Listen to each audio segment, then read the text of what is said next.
Welcome to another episode of the How to Do Your 20s podcast. And in this episode, we're going to be talking about a lot of different things, living with purpose, how to meet the right people, how to make friends with just about anybody, masterminds, and all kinds of fun stuff. And I have Aaron Walker from his blog, View from the Top, and he does coaching.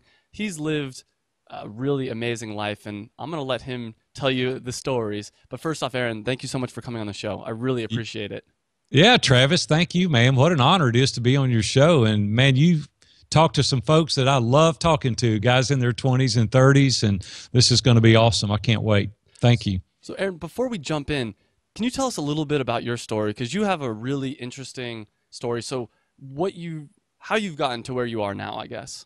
Okay, well, let's digress a little bit. Let's go back to the early days, okay? My wife said I've been an entrepreneur since I was born. So I don't know. I've never worked for anybody else, so except for the very early start. When I was 13 years old, Travis, my dad was in the construction business, and he built a local pawn shop. I'm a native Nashvilleian, Nashville, Tennessee, for those that don't know where that's at.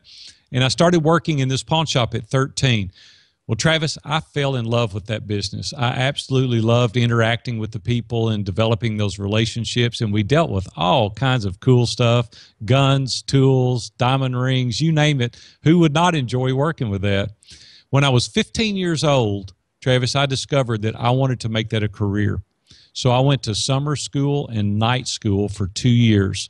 My junior year in high school, I had enough credits to graduate. I didn't even have to go my junior year, my senior year. So I worked every day, fell in love with the business even more. And I met two guys that were in the insurance business. I was selling gold and diamonds to, and they were making it investments. Travis, I don't know why I thought of this, but at 18 years old, I approached them one day and said, I don't have any money, but I've got experience. And he said, well, how much experience could you have at 18 years old? I said, well, I've been here since I was 13. I know this business, and I want to open a pawn shop. And he said, you're 18, and you already want to go in business? And I said, yes, sir. So he checked on me. He called my local church, and he called, business people in the community and found out I was an okay guy. I wasn't Charles Manson or anything like that. Mm-hmm. And they said, let's do it. So we went to the bank, and they wanted me to sign a note, a $150,000 note. Now, this was in 1979, so that was a lot of money, Travis, in 1979. They handed me the checkbook. I was a third partner, and they said, let's go open the pawn shop. I was shaking in my boots, man. I got in the car. I had $150,000 in a checking account, and I said, Lord, you got to help me with this. I got to know what to do. So I went out, found a location, opened up a pawn shop. Well, Travis, I guess hard work, grit, determination, and perseverance paid off because we paid that 10-year loan off in 36 months.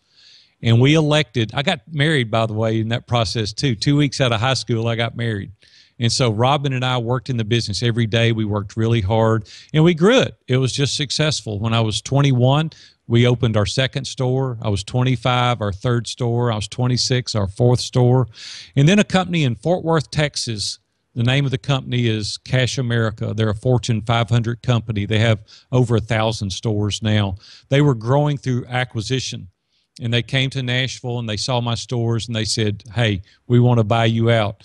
Well, hey, they rung the bell. What can I say? They got up there and said, this is the number. And Travis, it was one of the most exciting days, one of the best days of my life. And simultaneously, it was one of the biggest mistakes of my life. And you say, how in the world could that be? Well, what happened is I was 27 years old, and I didn't have trusted advisors in my life. And I made a choice to sell the business. I probably could have sold it for a lot more later. But at 27 years old, I had plenty of money. I was done. I thought I was done. Travis, in the next 18 months, I played golf every day. We went to Florida. I went and fished. I did all those fun things that you aspire to do. And I found out that I didn't have any purpose, and I didn't have any meaning in my life. My wife woke me up one day in the middle of the day. I was getting in the bed in the middle of the day, which is so unlike me because I'm very energetic, very passionate. I'm a creator, developer. I'm not a maintainer, manager. I want to grow businesses. But Travis, I was bored out of my mind. You can only play golf with 65-year-old men when you're 27 so many days. Plus, they were beating me. That was what was so funny. These guys were wearing me out. I gained 50 pounds in 18 months because I wasn't doing anything.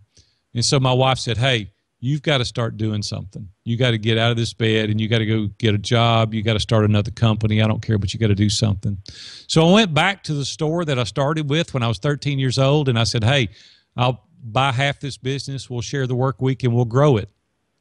Well, for the next 10 years, I worked 3 days a week. My partner worked the other 3 days, and we quadrupled that business. And it was so fun. Well, Travis, 2001 rolled around. I was on my way to the office, and it was about 7:30 in the morning. I was going down one of the local thoroughfares here. A pedestrian was crossing the street. He was going to get on the bus, and he just didn't see me coming. And that moment totally transformed my life. Unfortunately, I hit the pedestrian, and he lived 3 days in the Vanderbilt trauma unit, and it rocked my world. And I took 5 years off. I sold my business. Robin and I traveled. We built another house, and we kind of changed the environment, and I had to regroup. And you can only imagine, you know, what that could do to you emotionally and mentally. And so I took a break. I came back strong, though, after 5 years, regathering, regrouping. What I discovered in that process, Travis, is that I had huge success financially, and I was moving the needle. For Robin and I had done good, bought all these businesses, impacted others in regards to their employment, but I didn't really have any significance in my life, and that's where my life changed. And I started investing in others. I started a mastermind group where I would impact the lives of other people. A good friend of mine, Dave Ramsey, some of you guys know who he is, some of you don't. He invited me to join his personal mastermind group a number of years prior to that, back in 95. And at that time, he said, you know, hey, I understand you need success, you need significance, and I appreciate the path that you're going down. And those guys really encouraged me in my mastermind group. And so I went in the construction business. We spent the next 10 years building high-end residents. And I retired at 50 years old. I've retired more times than most law will allow, Travis.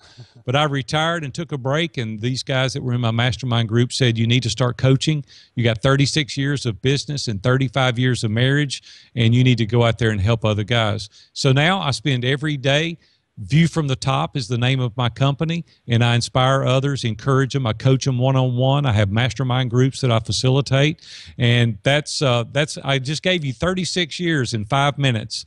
And so if you want to break any of that down, let's do it. Yeah, I love it. I have a lot of different questions. I guess the first thing I want to ask is, finding significance is something that I've definitely struggled with at times, and I know that I'm going to struggle with again in the future. So when you get to that moment where you feel like you have no significance in your life, what advice do you give to people on how to find significance in their life? Well, I think first of all, for each and every one of us, we have to define what success is. We have to look at what significant is for each and every one of us. And there's a few topics that are, you know, without, you don't even have to say, you know, the financial stability, and you want to have financial freedom. Those are the things that people want in their lives without a question. For me, engaging family and having great relationships is hugely important to me successfully. I want a clear conscience. I want to be sure that I treat people the way that I'm supposed to treat them in life. I want to lay down at night and know that I've treated people fairly. So for me, success means having a clear conscience. Health, I kind of let it go. You know, back years ago, I let it go and I gained 50 pounds. I actually repeated that. And this past year, I looked at myself and I said, hey, I can't see my tennis shoes. What's going on? So I went on a diet back in November, and we're recording this now in May, and I've lost 42 pounds. So I weigh less now than I've weighed in 35 years. And I knew I needed to get myself in shape. In order to be successful, you know, we have to have ourselves in shape. I also wanted a clear sense of direction. If we don't know where we're going and we don't have the answer to the why, and we don't have a clear sense of direction, we certainly can't be successful. So you got to know your why, and you got to have a clear sense of direction. I mentioned earlier just a couple other things I want to say about success is I'm a Christ follower. I'm a Christian, and so my faith is really important to me, so trusting in a higher power. And then at the end of the day, I want to be considered a wise person. And so those are things for me that are kind of important from a success standpoint. Were you going to ask a question related to those? Yeah. So how did you go from, once you've defined success in your mind, how did you realize that construction and building high rises was a good fit for that? Oh, it didn't matter to me. It doesn't matter to me what the widget is. It doesn't matter to me what the service is. I don't care if you're providing service or selling a product. If you're enjoying it, my wife used to sell these things called Longenberger baskets. And most people never even heard of them. They're real high-end baskets. They're real expensive. She got me investing in those. I was tripling my money. My buddies were bugging me. They said, "You're buying baskets?" And I said, "I'm tripling my money this year. How'd you do?" And it was like, "Oh, well, I get it." So it doesn't matter what the widget is. It doesn't matter those things, the service. What matters is if you're enjoying it and you want to do it and you're living your life on purpose. My tagline is live your life on purpose. And we've developed some strategies to teach people how to live their life proactively and not reactively. And so for me, success is just deciding on how you want to live your life. What are some of the strategies you've developed to help people live their life on purpose? Well, there's a couple of documents that I've written. One of them is called personal assessment. And Travis, I know you know this as well as the majority of your listeners. You got to discover who you are as an individual. We're all uniquely made, right? You and I are different. I'm sure we have some similarities, but there's some things in your life that has shaped your life and that has transformed you into who you are. And so we need to discover who that is and why we're that way. There's another document that's a 3-page document I created called What Do You Want? And most people don't know what they want. I could come up to some people, and I won't put you on the spot, but I could say, Travis, if there were no geographical limitations, no financial constraints, what would you do with your life tomorrow? You don't have to answer that, but most people don't know what they would do tomorrow. A lot of these questions that I ask and what you want to do and how you want to live your life, they're very elementary questions, but most people don't take the time to anticipate what they want their life to look like. Robin and I have just been fortunate enough that we'll sit on our front porch and we'll say, in 6 months, what do we want to be doing? 3 years, what do we want to be doing? 10 years, 15 years. This coming June, we'll be married 35 years. We've just hit some of those benchmarks and we've cashed in and we've done some things that we wanted to do. We have a bucket list, places we want to go, things that we want to see. There was things that we invested in early on to get us to where we're at now. And we said they're no longer fun, so we sold them. There's investments that we made that were causing stress, and we said we want to live our golden years out stress-free if we can, and we all have stress, but we sold those things. We got rid of the mountain home, and we had a home, on the beach, and we got rid of that because it was causing more trouble than it was worth. And I'm not saying that to boast. I'm just saying that there's things that we want to live our life intentionally. And if we're going to be successful, we have to live our life on purpose and live it intentionally. And then what I discovered after the wreck, that there was things significant that I wasn't doing. I wasn't investing in meeting the needs of others. See, it was all about Aaron. It was all about my business, and it wasn't meeting the needs of others. And then I soon discovered that if we'll spend the time and effort and energy empowering others, the reciprocity to that comes. They want to help you. And see, it's the Gary Vaynerchuk jab, jab, jab, right hook. Mm-hmm. Give, give, give, and then you have permission to ask. I wanted to be able to aid others even when it wasn't convenient for me. And a lot of people say, I would help, I would do more if I had more. And I challenge them on that. And I say, money doesn't change your heart. Money magnifies what's already there. So if you're not doing it on a much smaller scale now, you wouldn't do it if you had more money. What we've got to do is get it in the frame of mind of, I want to be genuine, I want to be generous, I want to help. We do something fun, Travis. We take our children to the Waffle House or restaurants or Cheddar's or wherever, and secretly we will pick out people in the restaurant to buy their dinner. And we won't allow the children or the grandchildren to tell them that it was us, because then you've already gotten your reward. You got the recognition. But this way, we've moved the needle in other people's lives, and we've done random acts of kindness to help other people, and it's teaching my grandchildren to be generous. The day after Thanksgiving, Black Friday, I can't imagine going to the mall. And so I keep my grandchildren. So this year, we went to the nursing home, and we bought dozens of boxes of chocolate, and we gave it away to all the senior adults. We left there and went to the Vanderbilt Children's Hospital, and we bought all these toys. We gave them away to the children. And we got in the car and we drove home. My 7-year-old granddaughter came up to me, and they call me Big A.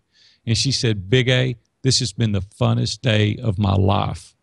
And I thought, how amazing is it? Because we've done not one thing for them. Everything has been about the others. And I just want to say we're missing it with adults as well, because your funnest day can be when you aid others, when you pour into other people. And we are intentionally teaching our grandchildren and our children to do that now, because that is what life is all about.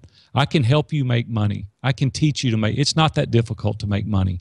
If you will provide more value than the customer is requesting and you will listen intently, people will stand in line to buy your service. They'll stand in line to buy your widget.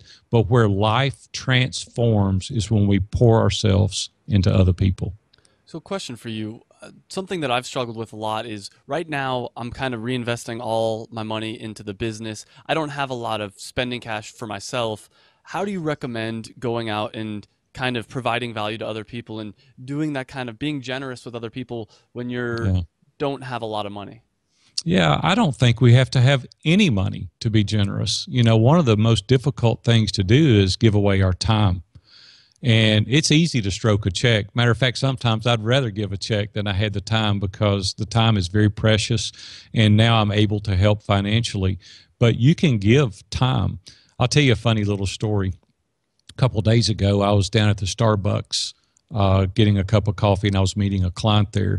And there was this lady, two persons ahead of me, I wanted to kill. I thought, I'm going to shoot this lady. She asked one more question about a latte. I said, how many questions can you ask one cashier about a cup of coffee? Well, I noticed, man, my attitude was really getting bad. I mean, I was starting out at 7 o'clock in the morning in a pretty bad light. And I thought, man, I got to do something generous quick for somebody before I shoot this lady. She finally walked off, and the guy ahead of me went and ordered his coffee and a breakfast. And I said, hey, man, I got you. And he turned around and looked at me. He goes, what do you mean? And I said, I've got you. He said, why? And I said, well, I want to bless you, right? And second of all, that lady is really irritating me ahead of you, and I had to do something nice quick. You know what? It cost me $5, Travis. But it changed my attitude, and it started out a conversation that was unbelievable with this guy. He said, do you do this often? And I said, well, quite honestly, I do. Not boasting, but I do. I want to do this random acts of kindness because it keeps my frame of reference in perspective. Well, it started a conversation out where he continued to tell me, I'm going to pay this forward. I'm going to start doing this. So a couple of days later, I'm in the same Starbucks meeting a different client. Guy behind me, I told him the same thing. I said, hey, man, I got you. And he said, what? I said, go ahead and order so I can pay. Well, he didn't know what to say. He said, well, thank you. So I paid for his coffee, and I turned around and I started to walk out, and I heard him say something, Travis, I thought was really cool. He told the cashier, he said, hey, I got these 3 people behind me, whatever they want. And I thought, man, Travis, that's what life is right there, right? It's investing in other people, and what it costs, $5. Right? It's nothing. It's a cup of coffee. It's $5, but it changed multiple people's lives, including my own. So all I want to say is it doesn't have to be an endowment. It doesn't have to be buying a new car. It can be small, random acts of kindness on a daily basis will keep your attitude at being more generous. Something I've been really interested in doing is volunteering my time, and I've kind of at times hit this barrier of, well, how should I spend the time? And do you have any advice on giving your time away and helping other people out? Yeah, I'm not legalistic at all. Matter of fact, I'm all about grace. And I'm about, if you feel the need, a lot of people say, well, we have these people come up selling these papers, or, you know, this guy will walk up in somebody in downtown Nashville, and, you know, most people say, I'm not going to help him because he's just going to take the money and go buy a drink. Or, you know, here's the thing, Travis, I'm not everybody's keeper, right? My responsibility is in paying it forward. What they do with it, they're responsible for. If you feel led to help that guy, the other night, Robin and I went to the Skimmelhorn. We heard Kenny G. He's my favorite, and I love Kenny G. And he was playing there, and this guy walked up, and I was trying to pay for the parking, and he said, no, you got to push this button and that button. And so I did, and he was right. He was helpful. You know, I was paying for the car, you know, the parking space. And he goes, hey, man, he said, do you think you could help me out just a little bit for helping you out? And I said, you're not going to take this money and go drink, are you? And he said, no, no, no, man. I said, okay. Well, I gave him the money. Well, I could have worried myself to death or not helped him, but it's not my responsibility. It's just not my responsibility to monitor the world. My responsibility is to do what's right from within my heart. And once I do that, my responsibility is over. Most people use that excuse not to help, or they'll say, well, it's not the right thing. Or, I heard a story one time, this starfish by the thousands washed up on the beach. And a guy went down there and he was throwing them back in. And this old guy walked up and he said, what are you doing? He said, I'm throwing these starfish after the storm back in the water. And he looked down through there. He said, there's millions of these things washed up on the beach. He said, it certainly can't make a difference. And he threw one in and he said, it made a difference to that one. And I'm like, that's the way I want to live my life now. I can't help everybody, but I can help some people. So just follow your conscience. Be obedient to ministering to others and to help some. Do for some what you wish you could do for everybody. Great answer. Now, I want to back up for a second because something I found really interesting in your story is the amount of success you had with your business earlier on. I mean, the fact that you were able to sell a business at 27 for enough money that you could kind of retire is amazing. How were you able to grow that business so quickly? Any advice on actually growing the business? Yeah, there's all kind of little action tips, but the biggest success for me, there's two things that I've implemented, and I think a lot of it I learned from my dad. Although my dad didn't have any money, he never made over $15,000 a year in his life. He died in 2006, but I watched my dad build relationships as a kid. So my dad died in '06, and I stood at the casket greeting the visitors like we all do or have done or will do. And the line started at 2:30 in the afternoon. And Travis, for 6.5 hours, the line was to the parking lot of the funeral home. Now, this is a guy that never made over $15,000 a year in his life. Everybody that came through that line said, let me tell you the difference your dad made in my life. Let me tell you how your dad impacted my life. Let me tell you when your dad came there when I needed somebody. Not one person in 6.5 hours said anything about my dad's house, his boat, his car, the trips he took, everything that they said. It was a 2-hour line. If you waited to see me, it was 2 hours. They said, here's how your dad impacted my life.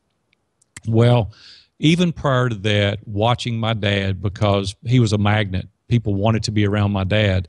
And the reason, Travis, is my dad cared about people genuinely, and people knew that my dad cared. And so if you want to do business and you want it to be successful, stop waiting to talk and engage with people and listen to what they have to say. Quit worrying about the peripheral people that are around you in a restaurant. Forget about the people that are passing you.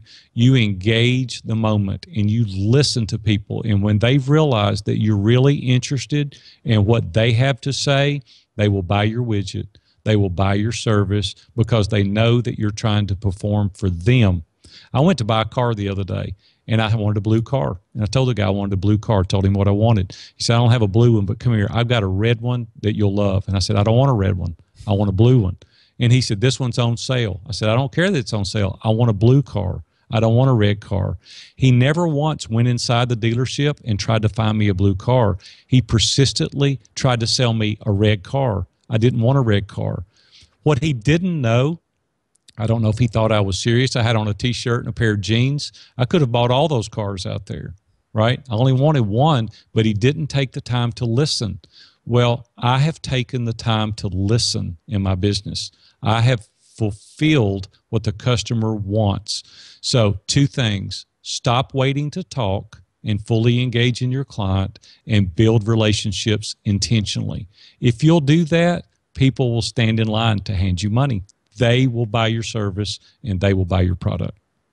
You know, another thing I've heard you say before is when someone calls you, you look at the phone and you say, oh, it's Mike. And you have an initial thought in your head, oh man, this guy's going to want something from me. Oh, he's such a drain on me. And there's some people that when they call, you're like, oh my God, I can't wait to talk to this person. Yeah, yeah. How do you become that person that when you call other people, they look at the phone and they light up and they're like, oh, cool. Yeah. It's Aaron, it's Travis Yeah. on the phone. Yeah. Any tips on that? Yeah, absolutely. And this has been very intentional as well. If I called you right now, Travis, and you didn't know me, and you looked down the number and you answered the phone, and I said, "Hey, Travis, this is Aaron. How's it going? How's the wife, the kids? How's business?" Well, you're waiting on the question, just intuitively. You're waiting for me to ask the question, what I called for. But I intentionally call people on a daily basis, have my entire career, and I don't ask the question. And that makes an indelible impression that I call to check on Travis. I really am interested in you. Now, down the road, when I do need something, it's very, very easy to get Travis to help me because I've shown interest in him personally. Well, my question is to you is, what are other people thinking when your name comes up on their screen? Are you only calling when you want something? Are you going to be the Eeyore, is life really bad? Or are you going to be the encourager? Are you the empowerer? Are you the guy that brings the light to the room? I want to be the guy that is the encourager. I want my glass to be half full, not half empty, all the time in every situation. Now, let me say, I have bad days. We all have bad days, but you don't have to throw up on other people with your bad days. I got a few select guys that I can do that. I can call and say, "Hey, Mike, hey, Chris, I'm having a really bad day, man. Y'all got to help walk me through this." And they will. If you bring a positive attitude, you bring that to the other room, you bring that to the other people, they'll want to be around you. They'll want to do business with you. You'll be like a magnet wherever you go.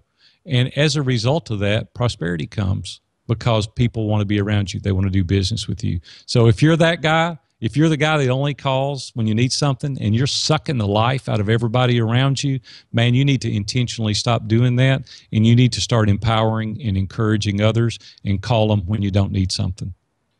So I've tried to do this in the past, and I realize I'd stop doing it. I forget to call certain people. Do you have some kind of system to make sure that you continue to reach out to people? I mean, something potentially as simple as call one person a day, or how do you handle that? Yeah, I'll call 3 to 5, maybe more people a day. And I'll just scroll through my address book and say, "Hey, I hadn't talked to Todd in a while, hadn't talked to Eric, hadn't talked to Billy," and I call them up. Or another thing I'll do, if I don't necessarily call them, I'll text them and just say, "Hey, man, had you on my mind today, thinking about you, hope business is good, hope the family's good, have a great day." And Travis, you can't believe how many people call me all the time and say, "Hey, I needed to hear that.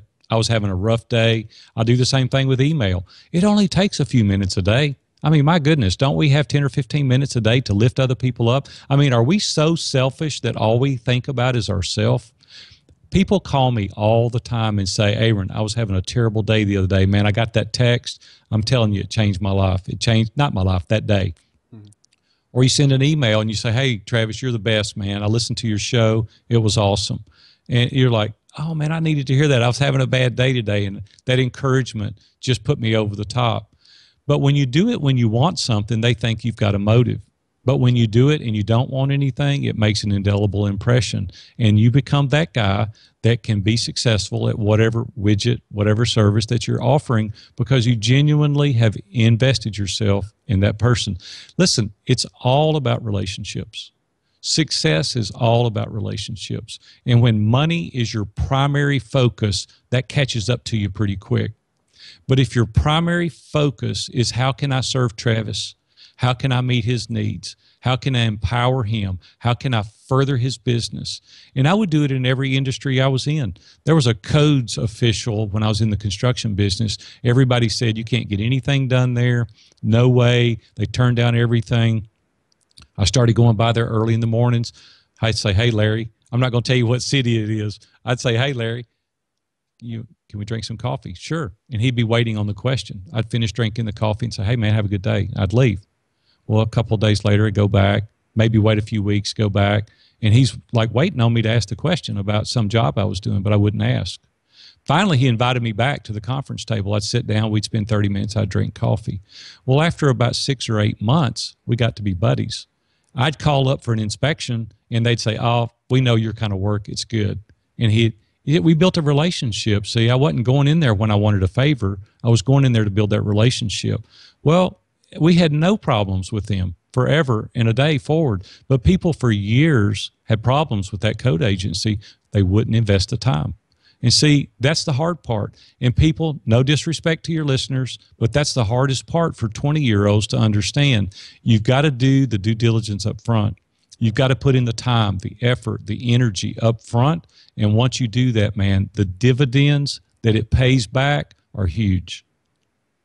Yeah, that's a lot of what you've just said really resonated with me. And I've looking back at the messages I've sent people on Facebook, 9 times out of 10, it's, hey, can you help me out with this? Or, hey, can you do this for me? And it's something I've been really meaning to do is just reach out to more people. And because I am genuinely curious of people that I went to college with or, friends that I've had in past cities. It's like, how you doing? What's up? And I always make excuses of, oh, I'm too busy. Oh, there's other things going on. But I think that that's having this conversation with you is kind of a good tipping point for me to realize it's time to start engaging and just being friendly with people without trying to receive something in return.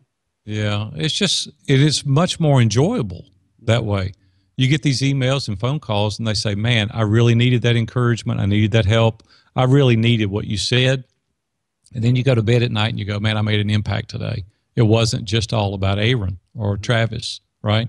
And so business is enjoyable when we do it that way. So I would encourage you, build long-term relationships, do it intentionally. Do you have any action items for myself and the listeners on how to get started in reaching out to people? Anything that we can start today or maybe tomorrow to start helping foster relationships? Yeah. Well, these documents that I've told you that I've written, the personal assessment, the what do I want, and then the steps to a productive day. If you'll just follow that and go to that landing page, viewfromthetop.com/how-to, HOWTO. If you'll go there and get those, there's action steps on every one of them, and you can just start implementing those, do it intentionally. Here's the thing, too. Here's the difficult part, is do it intentionally every day. If you want to really be successful, do the mundane things daily, because if you don't do them long term, they're not going to pay the huge benefit, the huge dividends. I went and bought a commercial piece of property knowing it was a long-term investment and let it pay itself off with a tenant long-term. Now it's paid for, pays huge dividends. The money's mine. It's like I invested long-term to get a long-term return. Same way with your life. You can't do this in 30 days, 60 days, or 90 days and expect your life to transform. It has to become your way of life. And as a result of that, long-term, the benefits, the dividends will be huge. And I'll put a link to that landing page in the show notes. So anyone listening, Yeah. You can type it into your address bar, go to the show notes, click on it, and get all those. I'm definitely going to be checking out all those. I'm going to hold you accountable, too. So that's what I'm going to do. See, Travis, you've met a new friend in me now, and I'm going to hold you accountable. Make sure you're doing it. I love it. Thank you. Yeah. So another question I had for you, and I've heard you talk a lot about, is masterminds. Yeah. And first, I guess, can you speak a little bit to the importance Masterminds has had on your own life?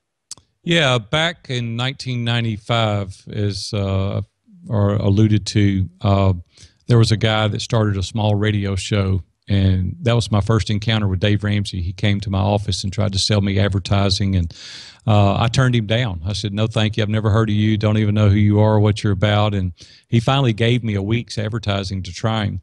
Well, I've been on his show every day now for 20 years, advertising. I've been his second sponsor. We've been with him every day since he started. We've become good friends, and he invited me to join the Eagles group. It's his personal mastermind group. We met in Dave's office. Dan Miller's in there, 48 Days to the Work You Love. Ken Abraham, which is a national author, has over 100 books in print, #1 New York Times bestseller, I think 10 or 11 times. We have some really cool guys, but early on, they weren't. I've watched their businesses grow and learn the men of character that they are, the high values that those men possess. And by being around that caliber guys for this many years has transformed my life. It has absolutely been a game changer. Now I facilitate groups called Iron Sharpens Iron, where 10 men come together in a video conference room 1 hour a week, every week, and we do life together. And when you have those trusted advisors that don't have anything to gain or lose, they'll tell you the truth. But your family members are going to tell you what you want to hear. And your business partner is going to tell you what's slanted towards his benefit. But when you give people permission to breathe truth into your life, they'll tell you the truth and they'll keep you from running off in the ditch. And so for me, mastermind groups, without a question, have been one of the best tools to my success for over 2 decades. How have you gone about finding the right people to be in a mastermind group? Because I've definitely run into the issue where I've been in part of masterminds where some of the people aren't serious. They're just not at the same level that I'm at. Any tips on finding the right people to be in a mastermind? Yeah, not to dispute that comment at the same level, but it goes back to what we talked about earlier. You're going to be ahead of some people, and some people are going to be ahead of you. If you're just with peers that are on equal turf, you're probably not going to learn anything. That's why I always want to play golf with people better than me. It always ups my game. But at the same time, I'll play golf with people that are not as good as me to teach them how to be better. And so the same way in mastermind groups, you have people like Dave Ramsey that's worth $1 trillion now. And then you have other people in our group that are nowhere even close, but we have a common ground in we want to be better. Right? Dave's doing it at a much higher level. He's got 800 radio stations he's on. Well, nobody in our group can compare with that. But the central focus and the theme of us wanting to do business to its maximum capacity, there's things that can be learned and transformed into all of our businesses. And so just be real careful when we're selecting the group, not think that you all got to be at X level. Look for people you can pour back into, and look for people you can learn from. And that really makes a great mastermind group. The other way, we can learn from everybody. Just because they're not on the same level as us financially, don't mean we can't learn, because they may have a tip in our social life for our families that can change forever the way you do family. Other guys can say things that are going to forever change the way you do business. What you want are people of integrity. You want the chemistry right. You don't want somebody in there that's going to dominate the group and not give you any airtime, but you all want to have people of high integrity, high moral values that's going to instill in the group things that are done properly, where you dig a good footing and have a great foundation and you can build from there. So I would say diversity is good. So for your personal mastermind group, how often do you guys meet and for how long? And what is the format? Is it for my personal mastermind, what I do is each person has about 15 minutes to talk, ask questions. How have you found success in masterminds? Well, first of all, it's long term for me. I'm not a sprint. I'm a marathon runner. And I want it to be long term. And Travis, you and I can get to know each other on an intimate basis if we spend time together. And that takes time. I'm not going to just go in there right out of the gate and tell you all my ugly, dirty laundry, and I'm not going to do that. See, I've got to know that Travis is trustworthy, and I'm confident that you are, and that takes time. The second thing that we want to do is be sure that there's not hogs for the airtime. It's not all about you. It's about helping and empowering and encouraging others. And when I'm going through interviewing people, it doesn't take too many questions to find out if you're wanting to bring something to the relationship or you're all about just getting from the relationship. And we want people that are willing to give, and as a result of that, you'll get. And so through the interview process, I hand select and choose these people. There's some people that I have told, this group's probably not for you. This is probably not going to be a good fit for you. You can tell pretty quick when you talk to somebody. And so for me, I want to be able to go through and make sure that these guys are on board for the long haul, the long term. To answer your question, we meet 1 hour on Zoom. It's a video conference room. I record the meetings. Sometimes guys can't show up for the meetings, and I'll send it to them so they stay caught up. We always have books we go through. We just finished Essentialism. Greg McCowan's got a great book out. Business Brilliant was one we just finished. The Lean Startup we're going through right now, and we'll read a couple of chapters a week. We'll discuss that for 10 or 15 minutes. If you get men together without a central focus, all they're going to talk about is hunting, fishing, or football. That's all they're going to talk about, and we want to do more than that. We do what's called man in the middle, where Travis will come to me and say, hey, I'm struggling in this area. I need these resources. I need you guys to come around me. Here's my finances. We sign confidentiality agreements so that your business is never talked about outside of the group. So there's total confidentiality within the group. And then we just kind of open the floor up and we talk about challenges that we're having, resources that we need, how we can help each other. And before you know it, the hour's gone. It happens pretty quick. But I keep these groups at 10 because it gives plenty airtime for each person. And we just do that long term, and the groups are unbelievable, the relationships that are forming. And when you get in there, we've got guys in other countries, 6 other different countries have been represented. We have a lot of people from the United States in different parts of the country, and they introduce you. I emailed 2 guys last night, and I said, Andy, here's Scott. You guys are great guys. Y'all know what to do from here. You're going to be good for each other. I'm a connector. I'm constantly connecting, and I'm teaching people to connect.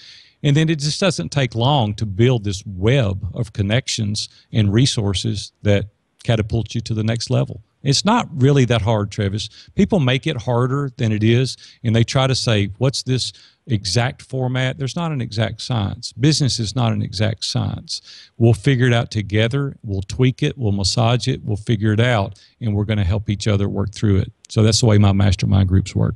In the mastermind that you do with Dave Ramsey, is it a similar format where you guys get together, talk about a book, and kind of one person is in the middle type thing, or is it a different format? Yeah, it's much different than that now because we've been meeting so long. We actually just recently stopped meeting, and the reason we did, it served its purpose. And now those guys are taking their knowledge, experience, they're going out pouring into other people. So that's what we're supposed to do. You get a group of guys together that's been pretty successful, and if you don't share that, then what benefit is it, right? That's what we were talking about earlier. It's about helping other people. And so we're taking kind of that message out to the world. And we're showing, helping, empowering, and encouraging others. You know, we met 10 or 12 years every Wednesday in Dave's office. The format was much different because we became very good friends. We vacationed together. Dave's got a lake house here close by, and we go up there and we'll spend 3 or 4 days, and we'll encourage each other. We empower each other. We'll spend time. We'll eat. You know, we'll go out to restaurants. We'll just hang out at the lake house. We'll ski. You know, whatever. We really have become so close because we've done life together so long. You know, we've done weddings together, funerals together, you know, aging parents dying together. We're really doing life together even now. Even though we're not meeting physically now, we're still doing life together. Just had lunch last week with one of the guys and talked to another one at a concert night before last. And we're still doing life together because you forge those long-term relationships. It's structured a little bit differently. And that's what I want guys to be able to experience out of these mastermind groups. That's why I don't want short-termers. I want guys that are willing to do it for the long term so that you can experience the life that I've been able to enjoy. Wow. So this has been a great episode. Lots of tips to walk away with. One last question for you. Do you have, and it's been filled with this, but any other general advice for people in their 20s, things that you wish you would have known when you were in your mid-20s? Yeah, some of the things that I did in my 20s that I see a real void for now is a lot of people have the attitude of what they can get out of something rather than what they can bring. And I would just encourage you, not to be redundant, but I would just encourage your approach to be a servant leader and look at how you can pour into other people. And you know, you say, yeah, you've already said that 10 times, and I have said that 10 times, but the truth of the matter is you will be astonished at the success you will enjoy if your mindset will be, how can I serve other people? And when we're in our 20s, we don't have that experience. And we go, it's all about me. I want to build my business. If I give you that time, I could have invested the time in my own business. And if I tell you this tip, you know, you'll steal it and you'll go out and use it. Well, people think that the pie is only so big. And that's nothing further from the truth. Daniel Lapin is a guy that wrote a book, Thou Shalt Prosper. And he teaches that we give out of our overflow. And when you learn to do that, it just comes back tenfold to you. And so develop a mindset of being a servant leader, reaching out. And a lot of people say, yeah, that sounds kind of corny, and if I just invest all the time in me, I'll grow my business faster. It's kind of like a golf swing, and I play a lot of golf. And the instructors and my coaches will say, hit it like this. And I'll say, it doesn't feel natural. And they'll say, trust me, this works. And when you trust the swing, it works. And so trust me on this, okay? I've had a lot of businesses. I've had a little bit of success. And all I want to say is if you'll be a servant leader and you'll reach out to people and pour yourself into them, the success will come back to you in immeasurable amounts. So that's my last tip. Great advice. And one more time, can you share the URL where people can get all the documents that you've talked about? Yeah, sure. Go to my website, viewfromthetop.com/how-to, HOWTO, all in lowercase. And I'll have all three of those documents. Distribute them, use them, put your letterhead on them, and I don't care what you do with them. I just want you to do them. They're simple, they're elementary, they're not difficult, but if you'll do them and you'll implement those, it'll be a catalyst that'll take you to places that you haven't been. Well, Aaron, thank you so much for coming on the show. I really appreciate it. It was fun, Travis. Thank you, man. Have a good day. Hey guys, I hope you enjoyed that video, and if you did, make sure you hit the big red subscribe button down below. You can also check me out on Facebook and on Twitter. And I release a new video every Monday, and by hitting that subscribe button, you'll get those new videos every Monday. And this is really a podcast. It's also a website. You can check out the website. It's howtodoyour20s.com. I'll put a link right over here as well. And what it's all about is trying to improve your life. And we specifically focus on things that people in their 20s are interested in. So make sure you like the video if you liked it, subscribe, like us on Facebook and Twitter, whatever. But I hope you enjoyed the video, and I hope to see you again on another video.